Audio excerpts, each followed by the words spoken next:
Hello friends, আজকের ভিডিওতে আমরা জানবো আমাদের ইন্ডিয়ান কনস্টিটিউশনে যে ফান্ডামেন্টাল রাইটস বা মৌলিক অধিকারগুলি রয়েছে সেগুলো সম্পর্কে। তো মৌলিক অধিকার বা ফান্ডামেন্টাল রাইটস অ্যাকচুয়ালি কি? দেখো, ফান্ডামেন্টাল রাইটস আমাদের ইন্ডিয়ান কনস্টিটিউশনের পার্ট 3 আর্টিকেল 12 to 35 এ মেনশনড কিছু রাইটস বা অধিকার, যেগুলো আমাদের দেশের সংবিধান আমাদের দেশের প্রত্যেকটা নাগরিককে দিয়ে থাকে। এই যে রাইটস বা অধিকারগুলো কেন প্রয়োজন? এগুলোর প্রয়োজন হচ্ছে আমাদের দেশের যে সিটিজেন্সরা রয়েছেন তাদের মধ্যে ইকুয়ালিটি বজায় রাখার জন্য, তাদের মর্যাদা রক্ষার জন্য, তাদের ব্যক্তিগত স্বাধীনতা রক্ষার জন্য এবং আমাদের দেশে ইউনিটি অ্যান্ড ইন্টিগ্রিটি এটা বজায় রাখার জন্য এই রাইটসগুলো কিন্তু খুবই প্রয়োজনীয়।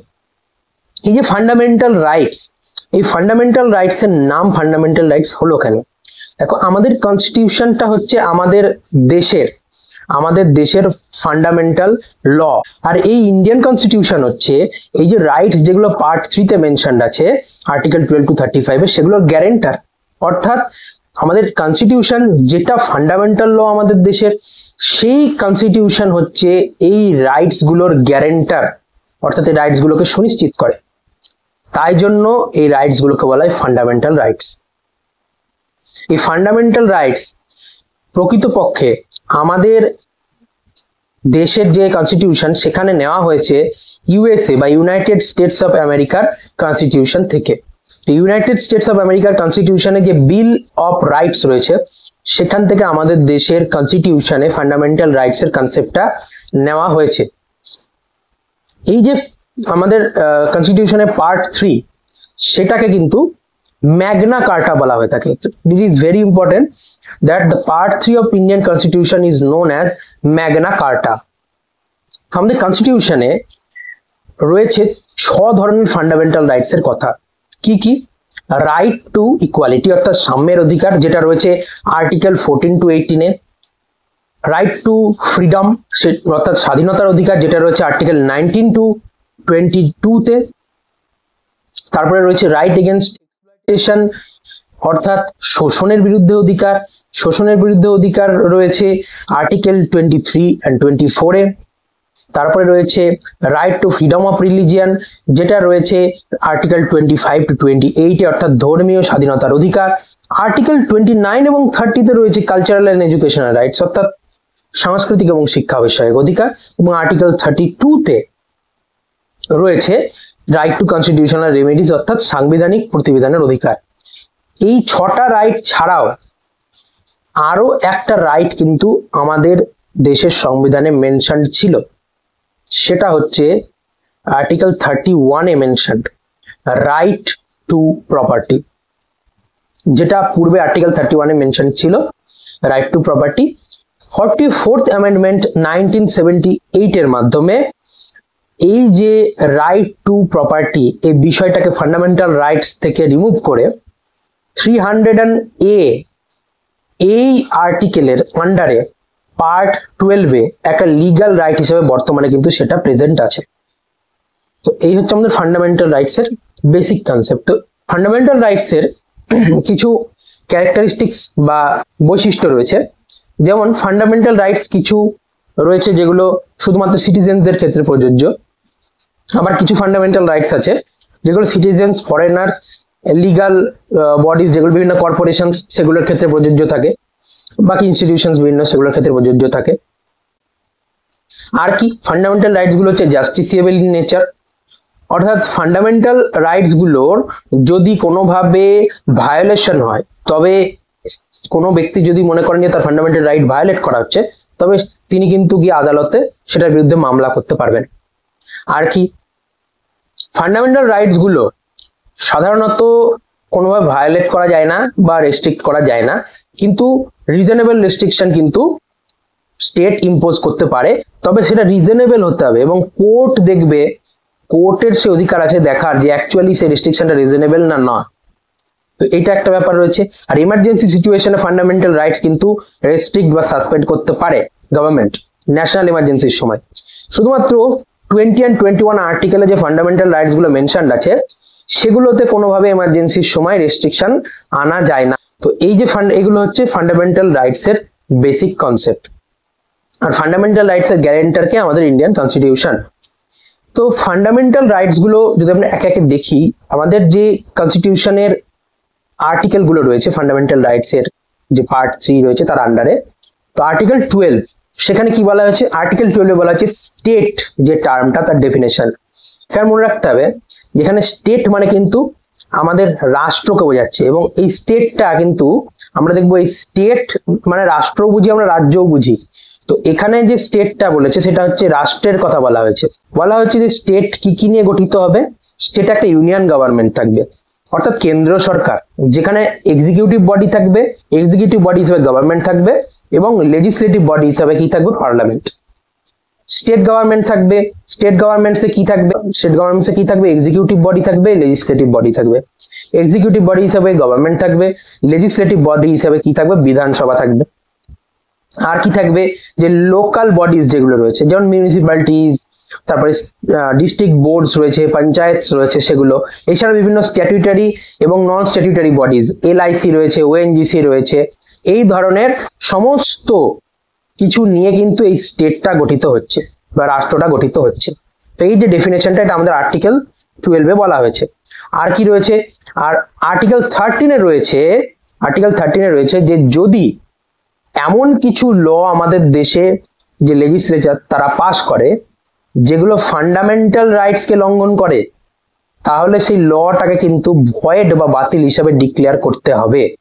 অর্থাৎ ফান্ডামেন্টাল রাইটস লঙ্ঘনকারী কোনো আইনকে কিন্তু মানা হবে না, সেগুলোকে বাতিল হিসাবে গণ্য করা হবে। আমাদের যে ফার্স্ট যে ফান্ডামেন্টাল রাইটস রয়েছে সেটা হচ্ছে রাইট টু ইকুয়ালিটি, অর্থাৎ সাম্যের অধিকার। এই সাম্যের অধিকারের আন্ডারে যে আর্টিকেল গুলো রয়েছে সেগুলো হচ্ছে আর্টিকেল 14 to 18। আর্টিকেল 14 এ রয়েছে equality before law and protection of laws, অর্থাৎ আইনের চোখে সকলে সমান, কারোর ক্ষেত্রে কিন্তু আইন কোনোভাবে ভিন্ন নয়, প্রত্যেকের ক্ষেত্রে আইন কিন্তু সমান।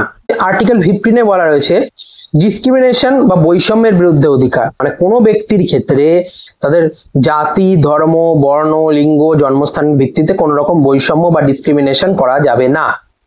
আর্টিকেল 16 এ বলা হয়েছে যে পাবলিক এমপ্লয়মেন্ট, অর্থাৎ সরকারি চাকরির ক্ষেত্রে সকলের সমান সুযোগ থাকবে। আর্টিকেল 17 এ বলা হয়েছে আনটাচেবিলিটি বা অস্পৃশ্যতা, এই বিষয়টা কিন্তু অ্যাবলিশ করার কথা, অর্থাৎ এটা দূরীকরণ কথা, এবং অস্পৃশ্যতা কিন্তু বর্তমানে একটি দণ্ডনীয় অপরাধ। অস্পৃশ্যতা দূরীকরণের কথা কিন্তু বলা হয়েছে। আর কি বলা হয়েছে, আর বলা হয়েছে যে আর্টিকেল 18, যেটা আর্টিকেল 18 এ বলা হয়েছে অ্যাবলিশন অফ টাইটেলস, অর্থাৎ মিলিটারি এবং এডুকেশন, অর্থাৎ সামরিক ক্ষেত্র এবং শিক্ষাক্ষেত্র বাদে বাকি কোনো ক্ষেত্রের সাথে জড়িত কোনো ব্যক্তি কোন রকম টাইটেল বা উপাধি রাখতে পারবেন না। এটা হচ্ছে আর্টিকেল 18। নেক্সট হচ্ছে right two freedom. Right two freedom হচ্ছে আর্টিকেল 19 to 22। এই যে আর্টিকেল গুলো সেগুলো রাইট টু ফ্রিডমের আন্ডারে পড়ছে। আর্টিকেল 19 এ রাইট টু ফ্রিডমের আন্ডারে 6টা রাইটস দেওয়া হয়েছে, সেগুলো হচ্ছে speech and expression, assembly, association, movement, residence, আর হচ্ছে প্রফেশন। তো এই যে রাইটস গুলোর কথা আর্টিকেল 19 এ বলা হয়েছে। আর্টিকেল 20 তে কি বলা হয়েছে, যে কোনো ব্যক্তিকে আইনে যে পরিমাণ শাস্তি বলা হয়েছে তার চেয়ে বেশি শাস্তি দেওয়া যাবে না।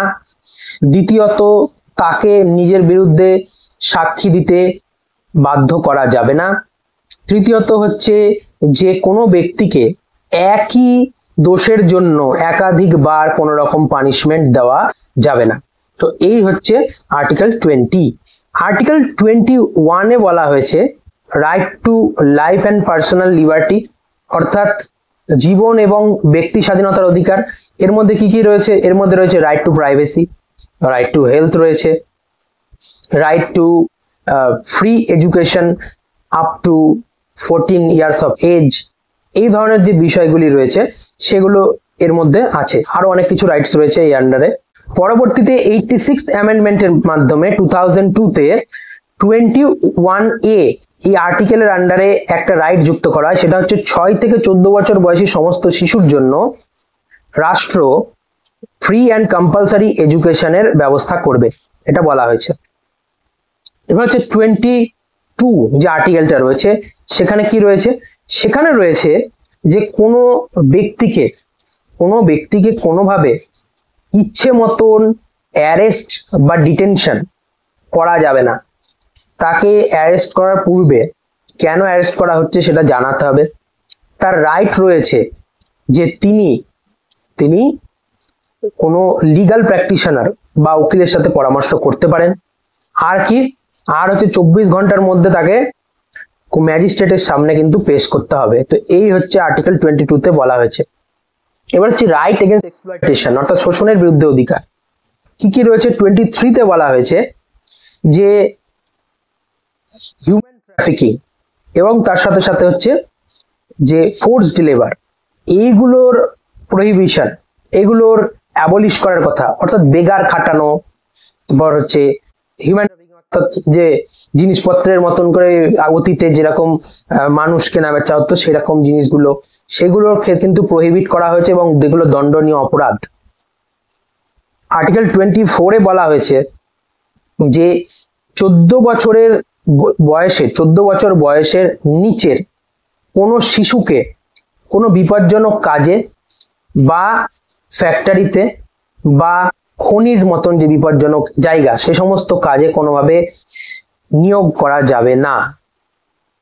এরপর হচ্ছে আর্টিকেল 25 to 28 যেখানে রয়েছে right two freedom of religion অর্থাৎ ধর্মীয় স্বাধীনতার অধিকার।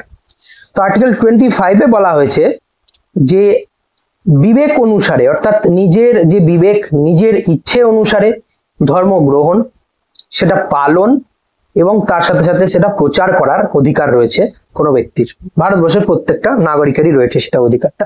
আর্টিকেল 26 এ বলা হচ্ছে freedom to manage religious affairs অর্থাৎ প্রত্যেক ধর্মীয় সম্প্রদায়ের অধিকার রয়েছে তারা রিলিজিয়াস পারপাসে অথবা চ্যারিটেবল পারপাসে যে কোনো ইনস্টিটিউশন তারা কিন্তু প্রতিষ্ঠা করতে পারে এবং সেগুলো কিন্তু ম্যানেজমেন্ট করতে পারে। আর কি রয়েছে, প্রত্যেক ধর্মীয় সম্প্রদায়ের এই অধিকার রয়েছে যে তারা তাদের যে রিলিজিয়াস অ্যাফেয়ার্স বা ধর্মীয় বিষয়গুলো ম্যানেজ করতে পারে। এই হচ্ছে আর্টিকেল 26। আর্টিকেল 27 এ বলা হয়েছে freedom from taxation for promotion of religion অর্থাৎ কোনো ধর্মীয় সম্প্রদায়ের কোনো ব্যক্তিকে তার ধর্ম প্রচারের জন্য কোনো রকম ভাবে কোনো ট্যাক্স দেওয়া বা কর দেওয়ার প্রয়োজন নেই। আবার এটাকে উল্টে এটাও বলা যায় যে রাষ্ট্র কোনোভাবে কোনো পার্টিকুলার কোনো রিলিজিয়ানকে প্রমোট করার জন্য জনগণের ট্যাক্সের টাকা খরচ করতে পারে না, এটাও কিন্তু রয়েছে। আর্টিকেল 28 অফ ইন্ডিয়ান কনস্টিটিউশনে বলা হয়েছে যে স্টেট ফান্ডের দ্বারা সম্পূর্ণভাবে মেনটেন্ড কোনো এডুকেশনাল ইনস্টিটিউশন বা শিক্ষা প্রতিষ্ঠানে ধর্মীয় শিক্ষা দেওয়া যাবে না। কালচারাল অ্যান্ড এডুকেশনাল রাইটস এর আন্ডারে রয়েছে আর্টিকেল 29 অ্যান্ড আর্টিকেল 30। তো আর্টিকেল 29 এ বলা হয়েছে যে আমাদের দেশের যারা মাইনরিটিস রয়েছে তাদের স্বার্থকে সুরক্ষিত রাখার কথা। মাইনরিটিসদের মধ্যে এক্ষেত্রে লিঙ্গুইস্টিক মাইনরিটিস বা ভাষাগত সংখ্যালঘু এবং রিলিজিয়াস মাইনরিটিস বা ধর্মীয় সংখ্যালঘু উভয়ই রয়েছে। এক্ষেত্রে বলা হয়েছে যে তাদের যদি কোনো ডিস্টিংক্ট ল্যাঙ্গুয়েজ বা স্বতন্ত্র কোনো ভাষা থাকে সেগুলো তাদের কোনো স্ক্রিপ্ট এবং তাদের যে কালচার সেই সমস্ত বিষয়গুলো প্রোটেকশনের কথা এখানে বলা হয়েছে। আর কি বলা হয়েছে, আর্টিকেল 30 তে বলা হয়েছে যে মাইনরিটিসদের এডুকেশনাল ইনস্টিটিউশন প্রতিষ্ঠা করার অধিকার রয়েছে। আর্টিকেল 32 এ বলা হয়েছে right two constitutional remedies. Right two constitutional remedies অর্থাৎ সাংবিধানিক প্রতিবিধানের অধিকার, অর্থাৎ যদি কোনো নাগরিক মনে করেন যে তার কোনো রকম ফান্ডামেন্টাল রাইটসকে ভায়োলেট করা হয়েছে, তিনি কিন্তু সুপ্রিম কোর্ট বা হাইকোর্টের দ্বারস্থ হতে পারেন সেটার প্রতিবিধানের জন্য। এবং সুপ্রিম কোর্ট যদি বুঝে থাকেন যে সত্যি তার ফান্ডামেন্টাল রাইটসটা ভায়োলেট করা হয়েছে, এটা যদি বুঝতে পারেন সুপ্রিম কোর্ট বা হাইকোর্ট, তবে তিনি কিন্তু কিছু আদেশ জারি করতে পারেন। সে আদেশগুলো বলি আমরা রিট। এখানে 5টা রিটের উল্লেখ রয়েছে: habeas corpus, mandamus, certiorari, prohibition and quo warranto. তো এই হচ্ছে আমাদের এন্টায়ার ফান্ডামেন্টাল রাইটস এর কনসেপ্ট। এই রিডস গুলো সম্পর্কে আমি নেক্সট কোনো একটা ভিডিওতে অবশ্যই আলোচনা করব। তো আজকের ভিডিও এইটুকুই। আশা করছি যে ফান্ডামেন্টাল রাইটস সংক্রান্ত সমস্ত বিষয়গুলি সকলের কাছে ক্লিয়ার। যদি কোনো কোশ্চেন থাকে তবে সেটা অবশ্যই কমেন্ট বক্সে জানাবেন এবং চ্যানেলটা সাবস্ক্রাইব করে পাশে থাকবেন। দেখা হচ্ছে নেক্সট ভিডিওতে।